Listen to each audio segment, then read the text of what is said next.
বিএনপির ভারপ্রাপ্ত চেয়ারম্যান তারেক রহমান ও তার সহধর্মিণী জুবায়দা রহমানের বিরুদ্ধে দুদকের করা অবৈধ সম্পদের মামলার রায়ের প্রতিবাদে কেন্দ্রীয় কর্মসূচির অংশ হিসেবে সিলেট জেলা ও মহানগর বিএনপির বিক্ষোভ মিছিল ও মিছিল পরবর্তী সমাবেশ অনুষ্ঠিত হয়েছে।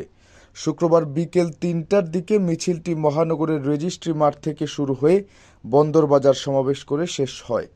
সমাবেশে বক্তব্য রাখেন বিএনপির কেন্দ্রীয় সদস্য ও সিলেট সিটি কর্পোরেশনের মেয়র আরিফুল হক চৌধুরী, মহানগর বিএনপির সভাপতি নাসিম হুসাইন, সাধারণ সম্পাদক এমদাদ হোসেন, সাবেক কেন্দ্রীয় সহ ক্ষুদ্র ঋণ ও শিল্প বিষয়ক সম্পাদক বীর মুক্তিযোদ্ধা আব্দুর রাজ্জাক সহ মহানগর ও জেলা বিএনপি এবং এর অঙ্গ সহযোগী সংগঠনের নেতাকর্মীরা।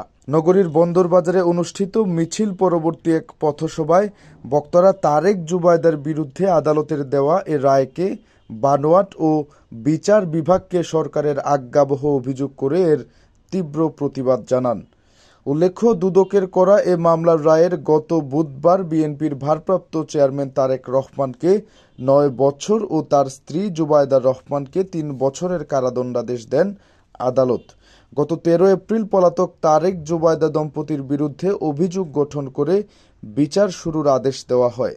মামলায় ৫৬ সাক্ষীর মধ্যে ৪২ জনের সাক্ষ্য গ্রহণ করেন আদালত।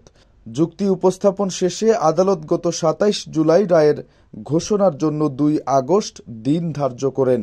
এর আগে গত বৃহস্পতিবার নয়াপল্টনে দলের কেন্দ্রীয় কার্যালয়ে এক সংবাদ সম্মেলনে বিএনপির মহাসচিব মির্জা ফখরুল ইসলাম আলমগীর দলের ভারপ্রাপ্ত চেয়ারম্যান তারেক রহমান ও তার স্ত্রী জুবায়দা রহমানের বিরুদ্ধে রায়ের প্রতিবাদে ৪ আগস্ট শুক্রবার সারা দেশের জেলা ও মহানগর পর্যায়ে এই কর্মসূচির ডাক দেন।